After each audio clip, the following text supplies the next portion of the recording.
দরজার কড়া নাড়বার শব্দ শুনে যে আধপুরি মানুষটা দরজা খুলল, তার পরনের কাপড়ে হলুদের ছোপ। চাউনিটা কেমন যেন। মলিনাকে সে বলল, গিন্নিমার সেবা যত্ন করতে এসেছো বাচ্চা? আমি তরকারিটা চড়িয়েছি, এসো। তোমাকে আশীর্বাদ করছি, ভালোই ভালোই বাড়ি যেন ফিরে যেতে পারো। মলিনা বেশ ভ্যাপাচাকা খেয়ে গেল। এসেছে আয়ার কাজ করতে, ভালোই ভালোই কেন যে সে বাড়ি ফিরতে পারে, কেন বুড়ির আশীর্বাদ, কিচ্ছু সে বুঝতে পারল না। এই আধপুরি মানুষটা পাগলি পাগলি ধরনের, আপন মনেই কথা কয়। রান্নাঘরে যাবার সময় আপন মনে গজগজ করতে করতে সে বলে চলল, আবার জোয়ান ছুরি, কতগুলো ছুরির সর্বনাশ হতে দেখলাম যে। নারায়ণ নারায়ণ, মেয়েটা যেন বাঁচে। ঢলঢলে পানা মুখটা আমার সেই মেয়েটার মতো। নারায়ণ নারায়ণ, মেয়েটা যেন। তরকারির সাঁতলে মলিনাকে বলল, খুব সাবধান, প্লেটে টেটে যেন কিচ্ছু না পড়ে। ইদিক উদিক হলেই গিন্নিমা তুল কালাম করবে। প্লেটে খাবার সাজিয়ে দোতলায় গিন্নিমার ঘরের ভেজানো দরজার সামনে পৌঁছে মলিনার বুকের ভেতরটা দূর দূর করে উঠল। কেন যে হাত পা শিরশির করতে লাগলো সে বুঝল না। আয়ার কাজ সে নতুন করছে না, প্রায় 5 বছর হলো করছে। মিলনের সঙ্গে বিয়ের পর থেকেই, নইলে সংসার চলে না। কিন্তু এমনটা তো কই আগে কখনো হয়নি। ভয়ডর নেই বলে মনে তার বেশ গর্ব ছিল, কিন্তু আজ এ কি ব্যাপার? নিজের উপর সে বিরক্ত হলো। তারপর বেশ সন্তর্পণে হাঁটু দিয়ে ভেজানো দরজাটা খুলে সে ঘরের ভেতরে গেল। রাস্তার দিকে দক্ষিণের জানালার একটা পাটি খোলা, আর সব জানালা বন্ধ। ঘরটায় তাই আবছা আলো। খাটটা জানালা থেকে হাতখানেক দূরে। পরপর 3টে বালিশে মাথা রেখে গিন্নিমা শুয়ে। শীতকাল, তাই গিন্নিমার শরীর লেপে ঢাকা, শুধু 2টো হাত আর মুখ বেরিয়ে আছে। লেপ ঢাকা শরীর ছোটখাটো পাহাড়ের মতো, আর হাত তো নয়, যেন হাতির পা। ঝুলে পড়া গাল দুটোর মধ্যে কত স্তর যে মেদ জমেছে কে জানে। মনে হয় তার শরীরে থলথলে মেদের নিচে হাড়গোড় বলে কিছু নেই। কিন্তু চোখ দুটো অসম্ভব তীক্ষ্ণ। চোখে চোখ পড়লে বুকের ভিতরটা হিম হয়ে আসে, সাপের চোখের মতো। এরকম নিষ্ঠুর চাউনি, এরকম মোটা শরীর জীবনে মলিনা দেখেনি। সে শুনেছিল 55 বছর ধরে পক্ষাঘাতে গিন্নিমা বিছানায় শুয়ে। 55 বছর হাঁটা চলা নেই, তাই বেজায় মোটা হয়ে পড়েছেন। কোনোদিনও এরকম মানুষের মুখোমুখি যে হতে হবে মলিনার কল্পনাতেই ছিল না। কুতকুতে চোখ দুটি তীক্ষ্ণ দৃষ্টিতে মলিনাকে বিধে বাঁচখাই স্বরে গিন্নিমা বললেন, তুই তাহলে নতুন ছুরি, আয়ার কাজ করতে এসেছিস? বেশ বেশ, পাশের টেবিলে ট্রেটা নামা, কাছে আয়, ভালো করে দেখি।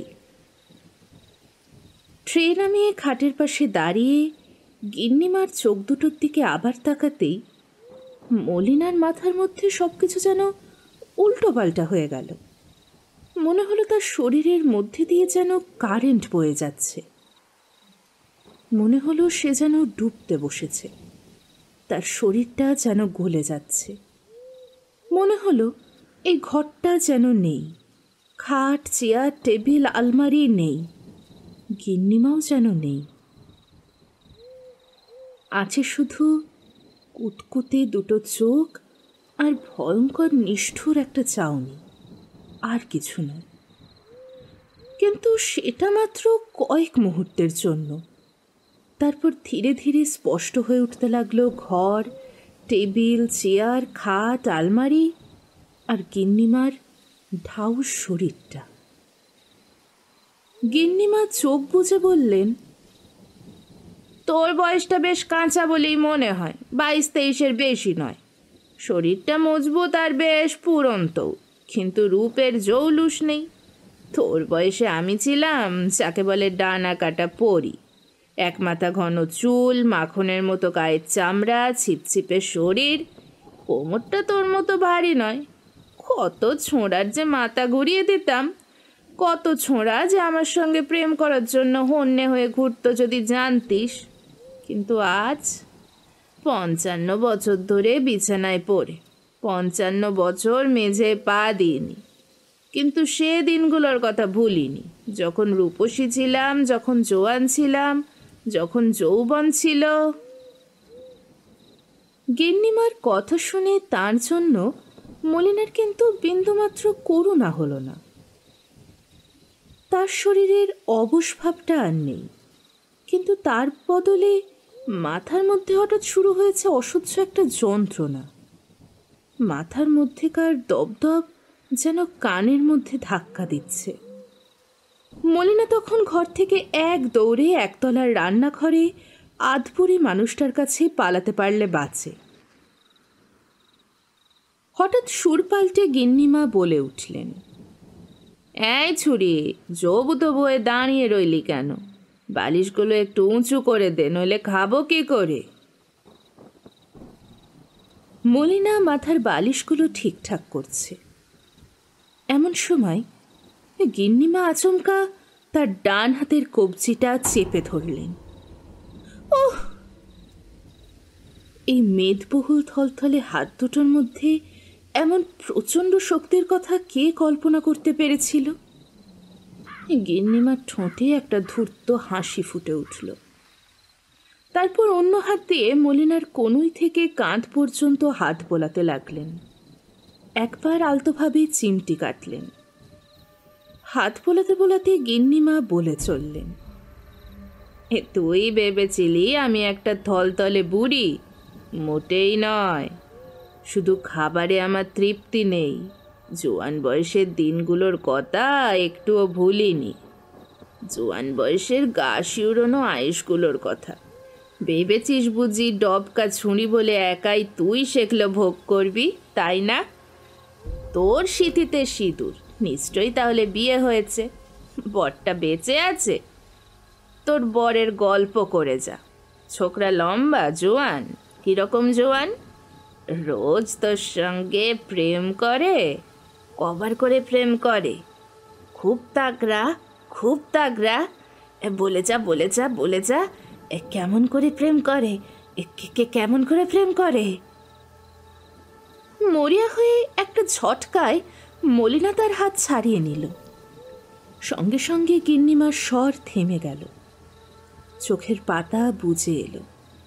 তারপর ফাঁকা চোখে তাকিয়ে ট্রের দিকে থলথলে হাতটা তিনি বাড়ালেন।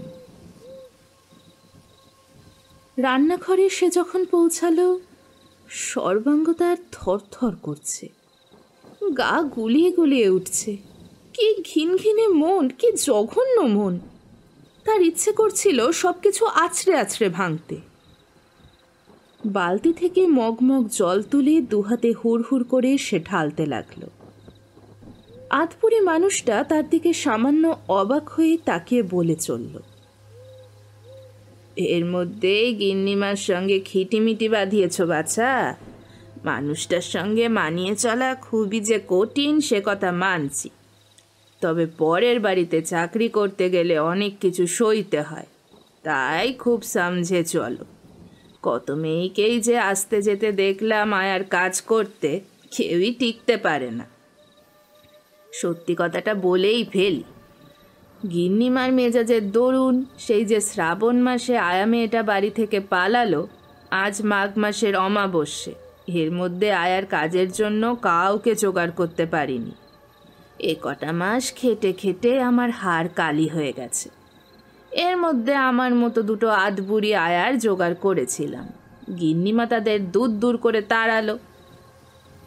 আধবুড়ি আয়া গিন্নিমার দু চোখের বিষ। চাই জোয়ান জোয়ান ছুরি। রোজ রোজ কোথায় ছুরি ধরি বলো তো বাছা? আর ছুরিদের যেমন স্বভাব, কটা দিন কাটতে না কাটতেই গিন্নিমার ঘর থেকে বেরিয়ে তাকে নকল করতে শুরু করে দেয়। আমাকে গ্রাহ্যই করে না। গিন্নিমার মতো হাত নাড়ে, গিন্নিমার মতো চোখ খুদি খুদি করে কেমনতর যেন তাকায়, চোখ ঘোরায়। একটা তো গিন্নিমার গলার স্বর অবিকল নকল করতে শুরু করেছিল। দেখে শুনে তো গায়ে কাঁটা দিত, বুকের রক্ত হিম হয়ে আসতো। মেয়েটা তোমার বয়সী ছিল, মাসখানেক টিকেছিল। তারপর এক ভোরে বাগানের আম গাছটায় গলায় দড়ি দিয়ে মরে। কেন যে গলায় দড়ি দেয় আজ পর্যন্ত কেউ তার হদিশ করতে পারেনি। সে এক দারুণ হুজ্জত। দারোগা পুলিশে বাড়ি গিজ গিজ, হদিশ করতে পারেনি। মলিনার দু চোখ দিয়ে তখন অঝরে জল ঝরছিল। সেদিকে তাকিয়ে আধবুড়ি মানুষটা বলে চলল, কেঁদো না বাচ্চা, কেঁদো না। বুড়ি মানুষ, মাতার কি আর ঠিক আছে? ভীমরতি ধরেছে যে, যা বলে তাকে আর ভেবে চিনতে বলে। তার কথায় কান দিও না। মুক্তি বুঝে কাজ করেছে। আরেকটা কথা বাচ্চা, ওইসব ধিঙ্গি ছুঁড়িদের মতো গিন্নিমাকে আড়ালে আবডালে কখনো ভেঙচি কেটো না।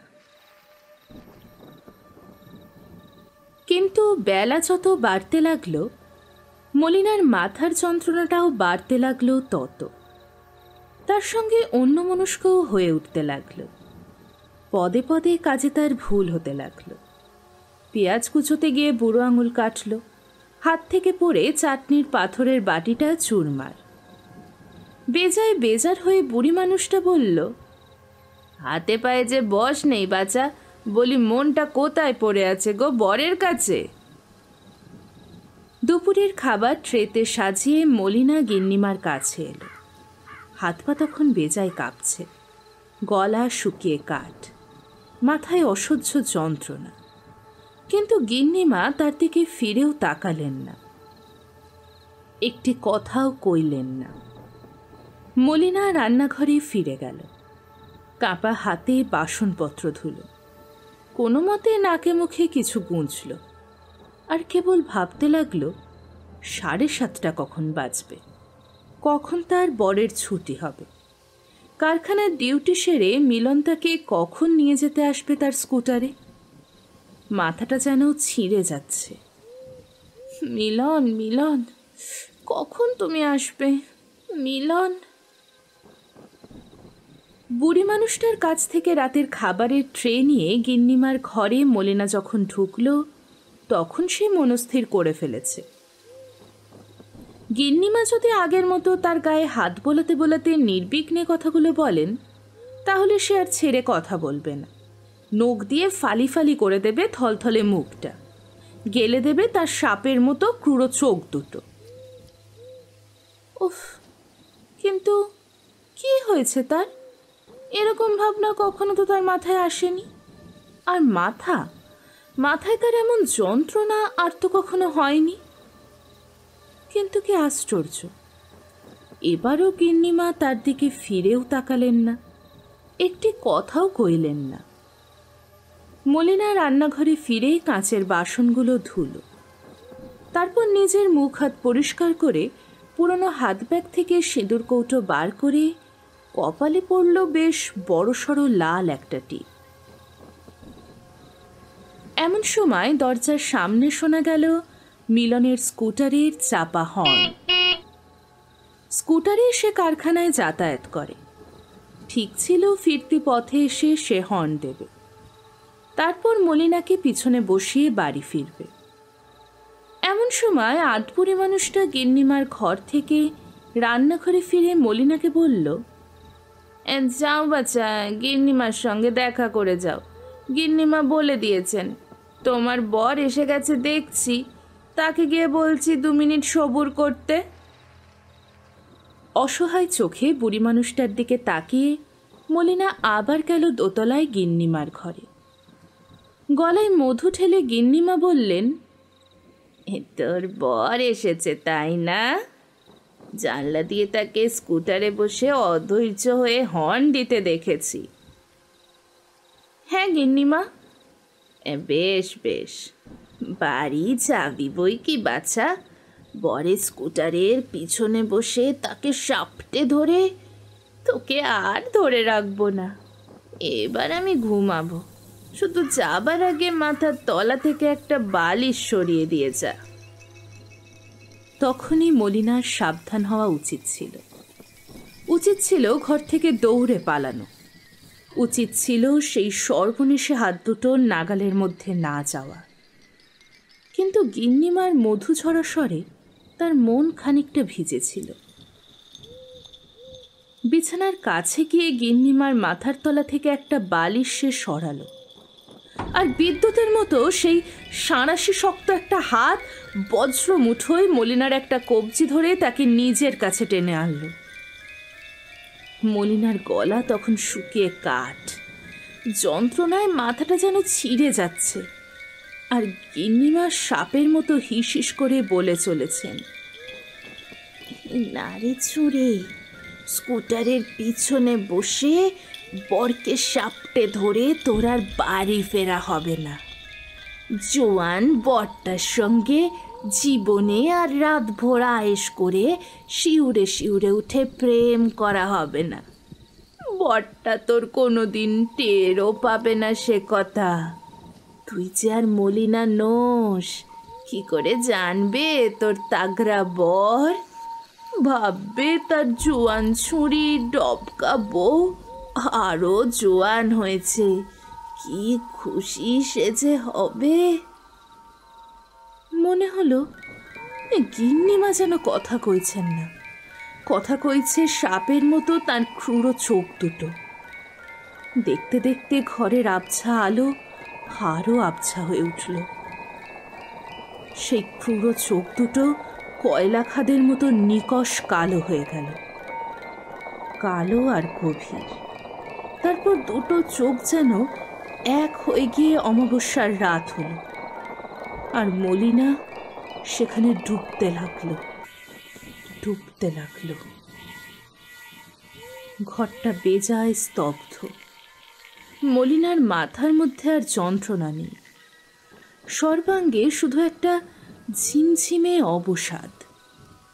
সেই অবসাদ ক্রমশ ছড়িয়ে পড়ল তার উরুতে, তার পায়ে, তার পায়ের গোছে।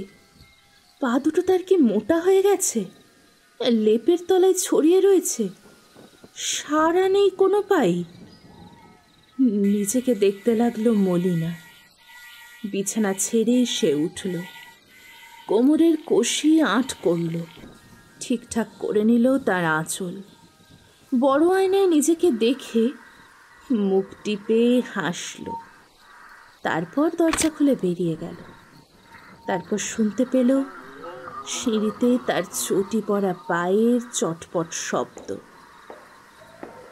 এই প্রথম সে টের পেল 55 বছর ধরে সে হাঁটেনি। জীবনে আর কোনো দিনও সে হাঁটতে পারবে না। দুটো হাত তার নিষ্পিস করতে লাগলো। কি আশ্চর্য! হাত দুটোই তার কি আশ্চর্য ক্ষমতা! জানলা দিয়ে সে দেখল মিলনের স্কুটারের পিছনে সিটে বসে তাকে সে সাপটে ধরেছে। মিলনের গলা তার কানে এলো। এত দেরি কেন? নিজের স্বর সে শুনতে পেল। গিন্নিমা মাথার বালিশটা সরাতে ডেকেছিলেন।